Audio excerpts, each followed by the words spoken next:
Good day to you, Jason here, Birchfield Family Farm, Oxford, Ohio, raising grass-fed Red Devon cattle, St Croix sheep and chickens in a rotational grazing system. I have a good word for you today. This comes from Psalm 95. For the Lord is the great God, the great King above all gods. In his hand are the depths of the earth, and the mountain peaks belong to him. The sea is his, for he made it, and his hands formed the dry land. Come, let us bow down in worship. Let us kneel before the Lord our Maker. For he is our God, and we are the people of his pasture, the flock under his care. We have had an unusual past 48 hours here. In the past 2 days, we have received about 5.4 inches of rain.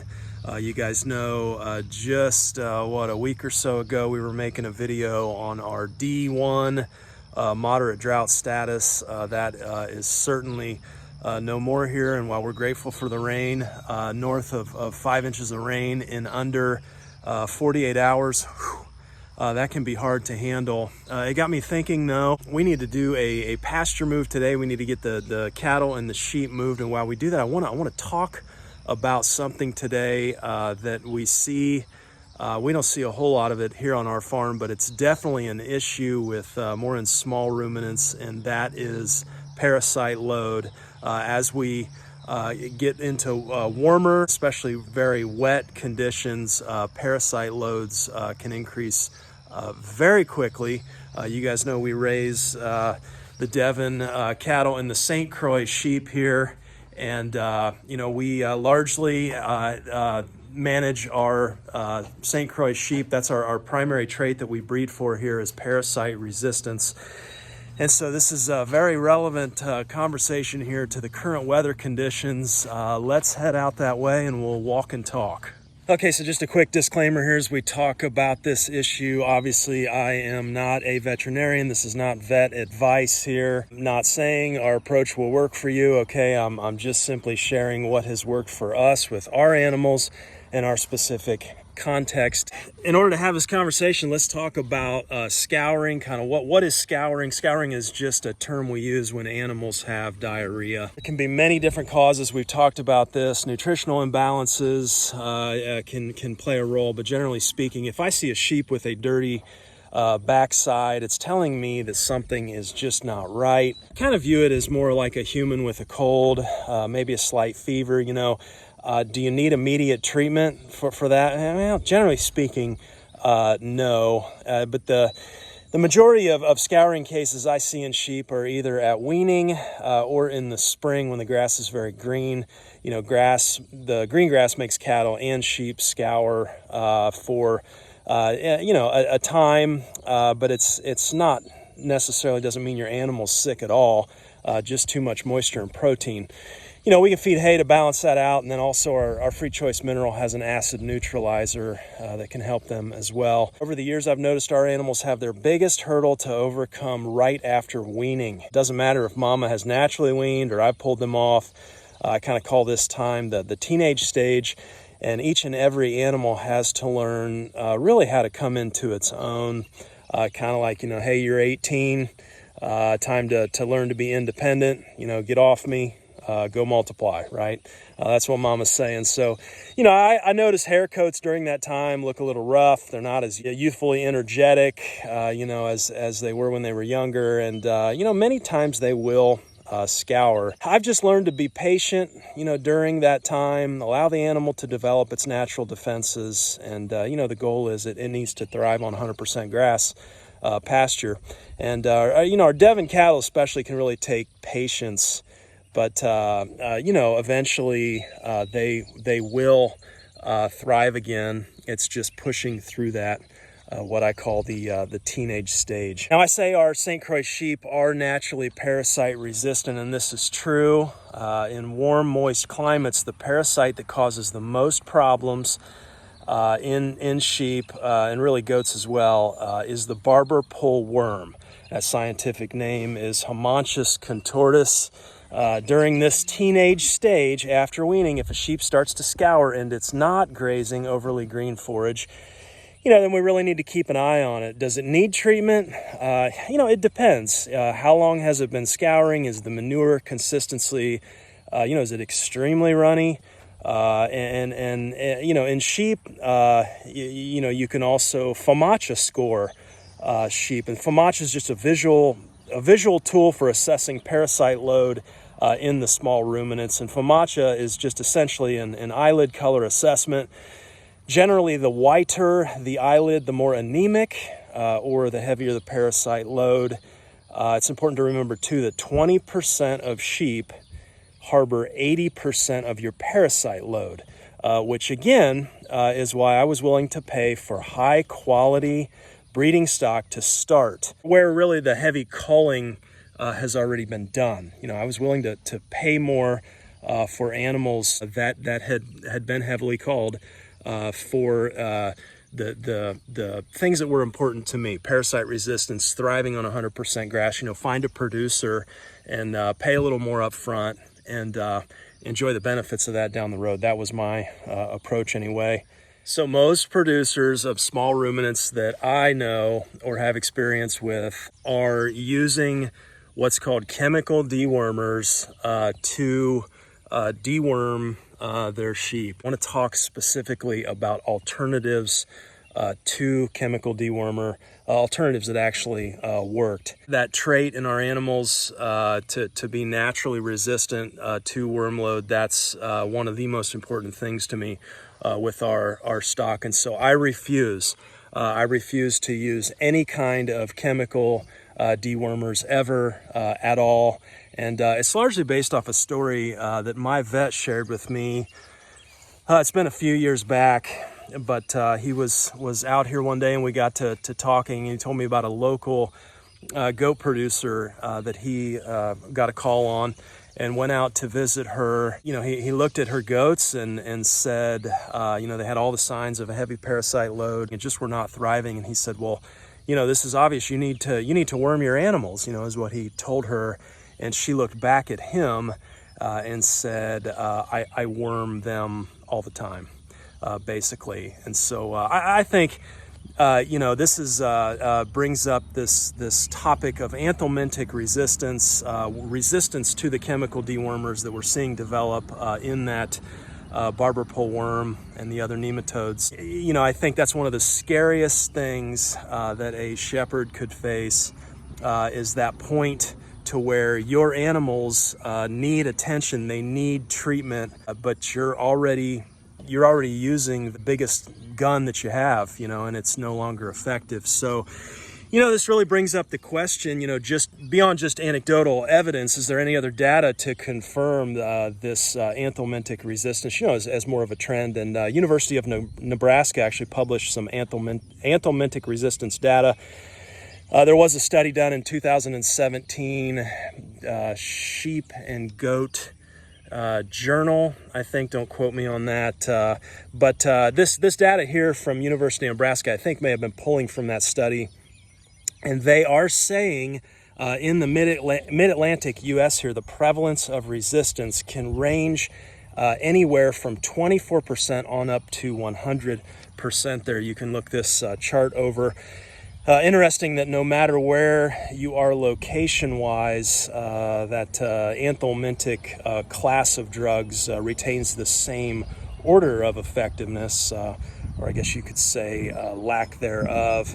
Here's some more of Nebraska's info here. The greatest fecal egg counts, occurring 28 days post-lambing.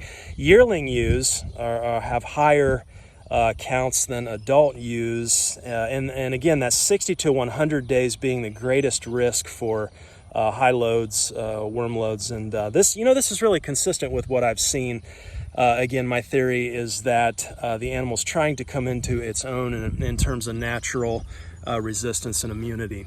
Okay, so the million-dollar question then becomes, if I don't use chemical dewormers and I have a sheep that struggles, which we occasionally do, what do? We just let it die, let it be naturally culled.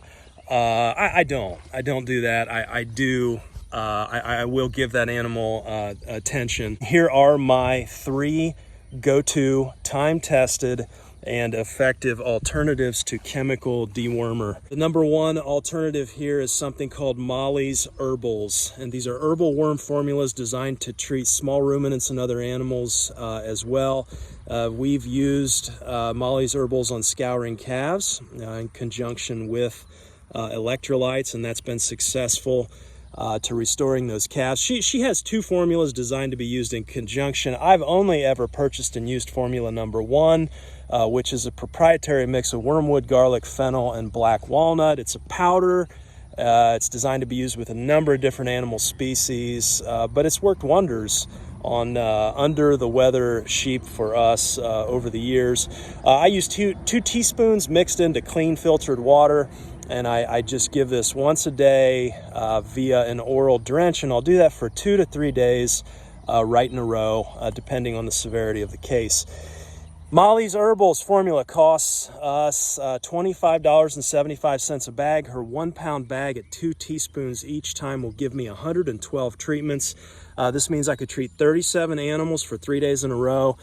That's under 70 cents cumulative for each 3-day treatment, or under 23 cents per actual treatment. The chemical dewormer Sidectin is going to run you about $1 per animal. At if the animal's 100 pounds of body weight, I think they're recommending giving 1 milliliter per 11 pounds of body weight. So again, about $1 per animal per treatment on the Sidectin. Plus you got the hidden cost of whatever toxicity is coming out the back end of that animal. Alternative number 2 is a legume, a perennial legume called Sericea lespedeza. It's often referred to as the poor man's alfalfa. It can tolerate a low pH, deep-rooted, promotes soil health, and has lower fertility requirements than most other legumes. Folks out west of us here probably rolling their eyes, probably wondering what in the world you would want with that weed. As many places, it's considered a weed and an invasive species. And it can be hard to get rid of. However, it's the high tannin concentration in this plant that negatively impacts barber pole worm by creating an unfavorable environment in the rumen that hurts parasite productivity and fertility, and several studies have confirmed this fact. I don't have time to go into all the studies or the details here, but I will link a video in the description from Tom Terrell from Fort Valley State University in Georgia, where he talks about a specific variety of Sericea lespedeza called AU Grazer, developed for grazing by Auburn in 1997 to deal with these parasite issues. Sims Brothers is a company in Alabama. It's the only place I know of who manufactures and sells this variety of lespedeza processed into pellets. And that's how we've used it. I go through New Country Organics. I'll put a link in the description again. About $60 for a 40-pound bag. What I like about the AU Grazer option is that it's valuable as a feed in a grass-fed program, but it's also proven to be effective against barber pole worm and coccidiosis. So I think the context here for the grass-fed producer is, you have a section of land, where weanlings consistently struggle, especially when it's wet, like right now for us. You have the option to pull them out of that part of the rotation and feed a round of the lespedeza pellets instead. And then, join them back off when they're off that section. Again, it's about the farming context and having options and tools within that specific context. 25 to 50% of the diet in lespedeza pellets is recommended to have a beneficial effect on the parasite load. I like just feeding it free choice if I have an animal that's separated, that is struggling. Again, this is not something I do often. Neither alternative 1 or alternative 2 is something that I do often. We're talking maybe one animal every year or every other year. I do like to keep a bag of this around, though, the lespedeza pellets. We need to do a move here as we talk about alternative number 3 here, moving off of paddock 9 and coming over here onto 10. Got some really green, good stuff. Come on, Moose. And need to get the sheep over here as well. They should follow when they see the cattle coming through here.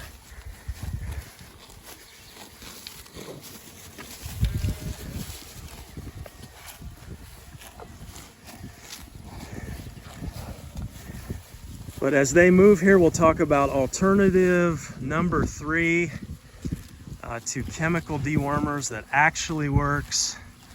And you're seeing it right here. It is multi-species rotational grazing with specific plants that have anthelmintic resistance. Naturally occurring plants in your pasture right here. This is chicory.